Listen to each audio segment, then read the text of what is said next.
नमस्कार, बहुत स्वागत है आप सभी का। आप देख रहे हैं हमारी खास पेशकश भाग्यफल और मैं हूं आपके साथ मनी शर्मा। हर किसी का सपना होता है कि उसका अपना मकान हो, उसका खुद का घर हो, लेकिन ऐसे क्या कारण होते हैं कि कुछ लोगों के मकान बहुत ही सरलता से बन जाते हैं और कुछ लोगों के मकान पूरे जीवन में भी नहीं बन पाते। कुछ लोगों के पास बहुत ही कम आय की नौकरी या व्यवसाय होने पर भी बड़े मकान होते हैं और कुछ लोगों के पास अच्छी नौकरी होने पर भी वो कभी मकान नहीं बनवा पाते। ज्योतिष शास्त्र के अनुसार इन सब के पीछे होती है हमारी कुंडली।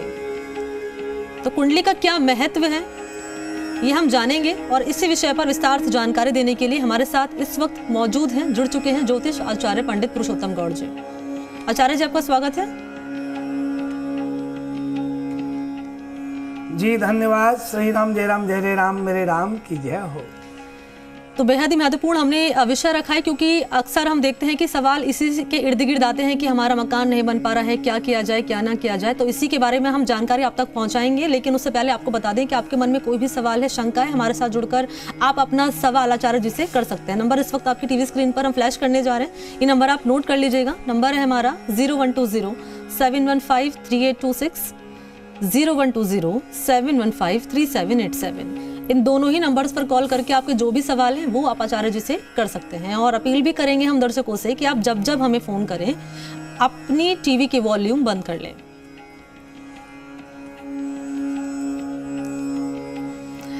और चलिए हम आचार्य जी का रुख कर लेते हैं। इस वक्त हमारे साथ मौजूद हैं आचार्य जी। बेहद ही महत्वपूर्ण विषय है जिसका शुरुआत में मैंने जिक्र किया कि अक्सर यही सवाल आते हैं कि हमारा मकान नहीं बन पा रहा है, क्या किया जाए क्या ना किया जाए।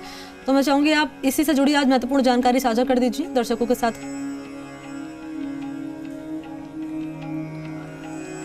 देखिए मणि जी, आज का आपने प्रसंग जो रखा है वो बहुत ही शानदार टॉपिक है कि हर व्यक्ति का ये सपना होता है कि मेरा अपना मकान हो और मेरा अपना घर बने, और उसमें कहाँ कौन से ग्रह बाधक हैं जिसके कारण नहीं बन पा रहा है।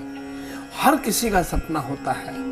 ऐसा मात्र मनुष्य में ही नहीं बल्कि आकाश में उड़ने वाले पक्षियों का भी ये सपना होता है कि अपना परिवार जब बढ़ता है तो उनके लिए घर हो, उनके लिए अपना एक घोंसला हो, चाहे छोटा हो चाहे बड़ा हो, लेकिन अपना हो। ऐसा क्या कारण है कि काफी प्रयत्न करने के बाद भी वो घोंसला या घर हम नहीं बना पाते हैं। साथ ही बड़ी सरलता से मैं बड़े विनम्र शब्दों में कहना चाहूँगा कि इस बात को आप अच्छे से श्रवण करें कि ये एक ऐसा टॉपिक है जो भाग्य से और उस जगह से संबंध रखता है, और वो कैसे रखेगा और उसके लिए आपको क्या करना पड़ेगा। शास्त्रों के अनुसार हमारे कुंडली के पीछे जो ग्रह होते हैं वो कौन सा मकान बनाने के लिए योग बनाते हैं, तब जाके संभव होता है। तो आइए हम बात कर रहे हैं कि आपकी कुंडली में यदि चतुर्थ भाव का स्वामी मंगल शनि जितने बलवान शुभ ग्रहों के प्रभाव में होंगे, उस व्यक्ति का स्वयं का मकान उतना ही अधिक संभावित तौर पर संभव होगा। वहीं आपको बता दें कि चतुर्थ भाव अथवा चतुर्थेश पर किसी शुभ ग्रह या ग्रहों की दृष्टि हो अथवा चतुर्थ भाव में स्वयं शुभ ग्रह बलवान होकर के बैठा हो, तो व्यक्ति को अपना मकान अवश्य प्राप्त होता है। कुंडली में यदि एकादश भाव का शुभ संबंध चतुर्थ भाव से किसी भी प्रकार का संबंध बना रहा हो, ऐसे व्यक्ति को भी एक मकान नहीं कई मकान प्राप्त होते हैं।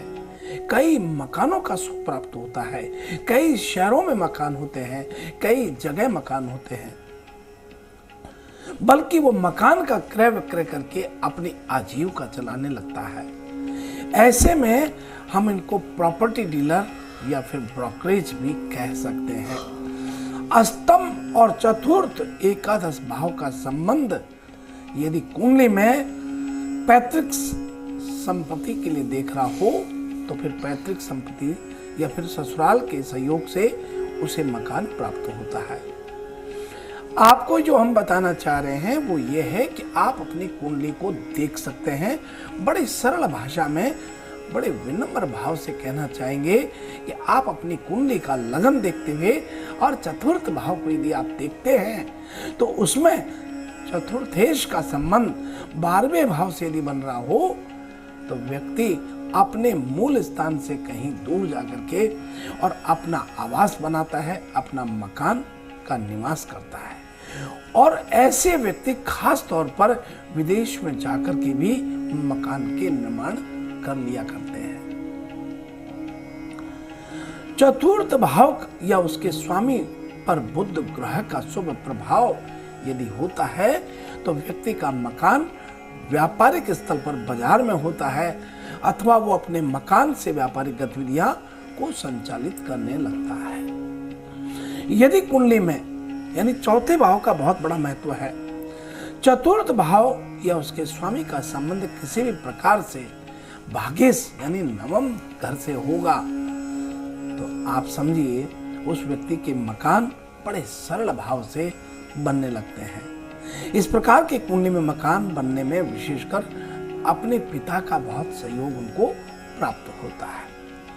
कुंडली में चतुर्थ स्थान पर शुक्र ग्रह शुभ प्रभाव रखता है और देखिए ये कहीं न कहीं किसी रूप से व्यक्ति को चतुर्थ भाव में, चाहे वो नव ग्रह हो चाहे वो एकादश भाव हो, कहीं न कहीं वो प्रभाव करते ही हैं और जब करते हैं तो उसका लाभ भी प्राप्त होता है।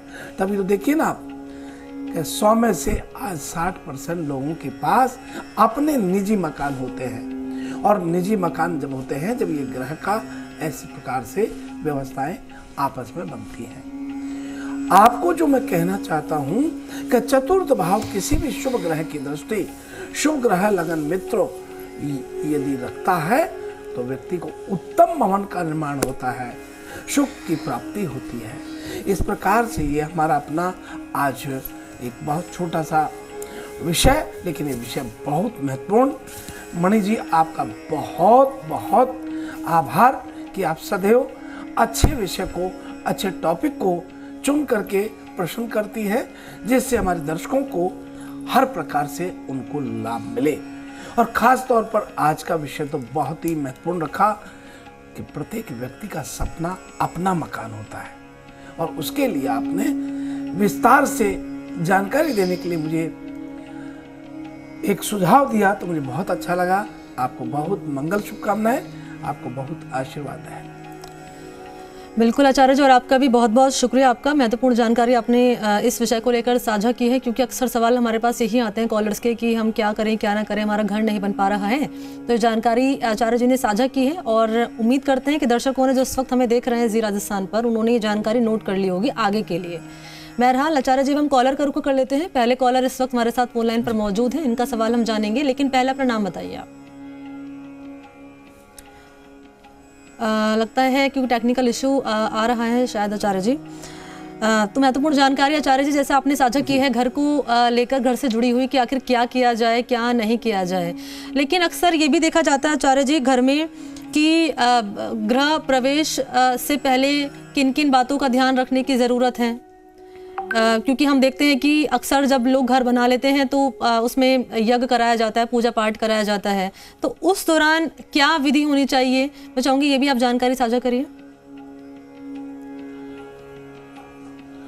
देखिए आपने ये बड़ा अच्छा प्रसंग किया है कि जब आपका अपना भवन का निर्माण का नींव का मुहूर्त, गृह आरंभ का शुभारंभ करने का जो मुहूर्त होता है उस पर पूजा होती है और पूजा में मिट्टी का कलश रखा जाता है जिसमें समस्त पृथ्वी के ऊपर उपस्थित देवी देवताओं का आह्वान होता है और उस कलश को हम गृह प्रवेश पर लाते हैं, संभाल के रखते हैं, उस कलश में पानी भर के और फिर प्रवेश करते हैं। ऐसी परंपरा नहीं, शास्त्रोक्त बात है। और ये सब करना, आप देखिए गृह प्रवेश से पूर्व आपको वहाँ नवग्रह शांति होती है, वहाँ किसी प्रकार का कोई भी मकान बनाते हैं तो हजारों सैकड़ों कीड़े मकोड़े मर जाते हैं जब हम मकान बनाने लगते हैं। उसकी प्रायश्चित्तता के लिए भी और उस भूमि की शुद्धता के लिए भी वहाँ यज्ञ किया जाता है। वहाँ ब्राह्मणों को, संतों को भोजन कराया जाता है, कन्याओं को भोजन कराया जाता है। और ये इसलिए किया जाता है ताकि उस मकान में किसी भी प्रकार का कोई दोष ना रहे और रहने वाले व्यक्ति बड़े आनंदित, उत्साहित होते हुए उसको करते हैं ताकि उनके लिए शुभ शुभ रहे। इसी को लेकर के भूमि से और आपके भाग्य से बड़ा संबंध होता है। जिस भूमि का आपका भाग्य में संबंध है तभी आप वहां बना पाते हैं, नहीं तो पूरा संपूर्ण भारत ये गोपाल की भूमि है। उसमें से एक टुकड़ा आपके नाम होना और उस पर मकान का निर्माण होना और उस पर फिर आपका निवास होना, ये बड़ी बात है।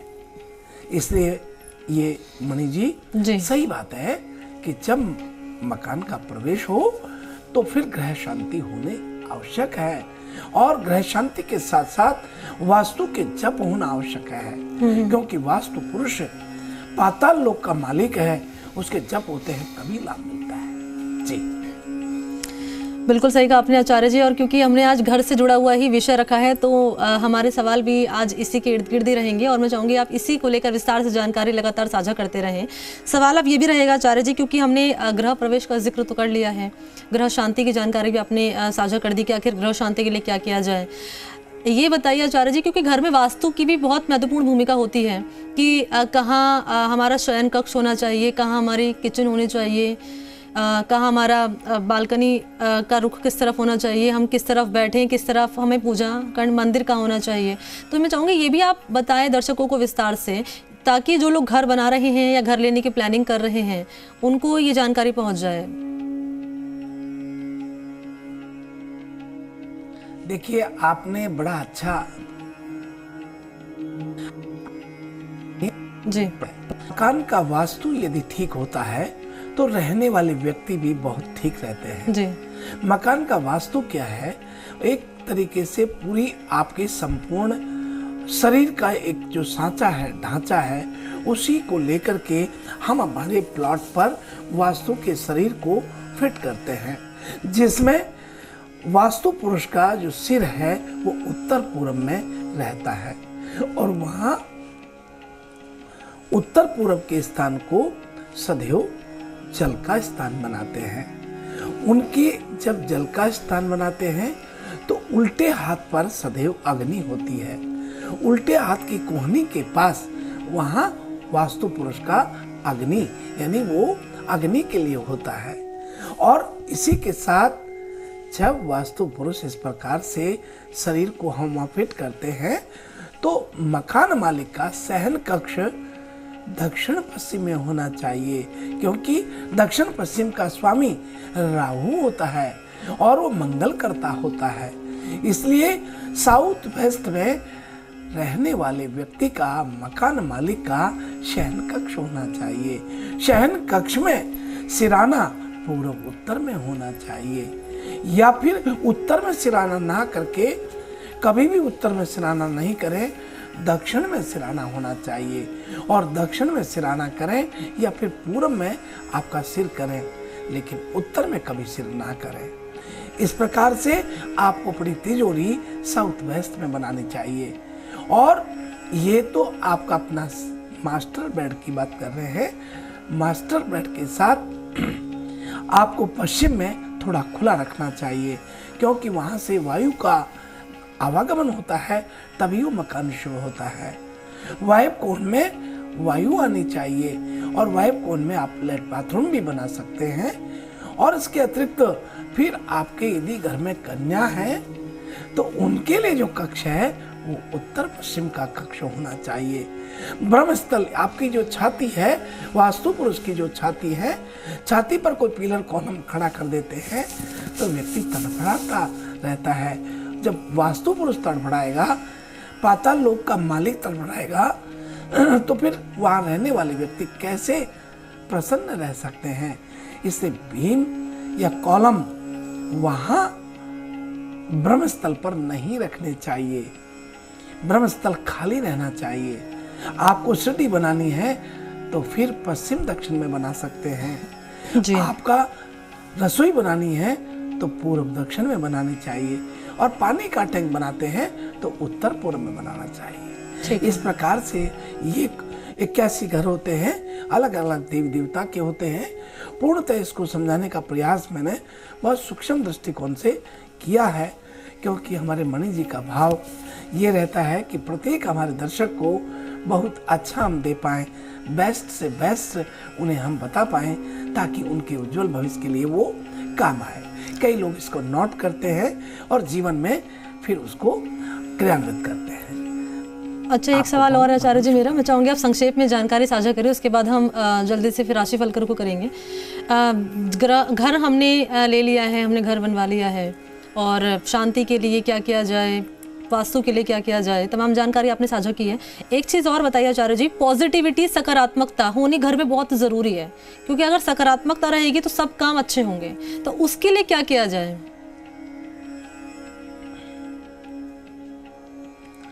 देखिए, ये बहुत अच्छा प्रसंग रखा है। जब आप वास्तु को फॉलो करेंगे तो आपके घर में सकारात्मकता ही रहेगी। लेकिन आपके परिवार में, जहाँ परिवार में गोस्वामी तुलसीदास जी ने कहा है, जहाँ सुमति तय संपत्ति नाना, जहाँ कुमति तय विपत्ति निधाना। जिस घर में सुमति है वहाँ पॉजिटिविटी होती है, जिस घर में कुमति है वहाँ नकारात्मकता बन बैठती है। ऐसे में अपने घर में पॉजिटिविटी के लिए तुलसी का पौधा लगाएं, और पूर्व उत्तर में आप दरवाजा बनाएं, और पानी का टैंक पूर्व उत्तर में ही बनाएं।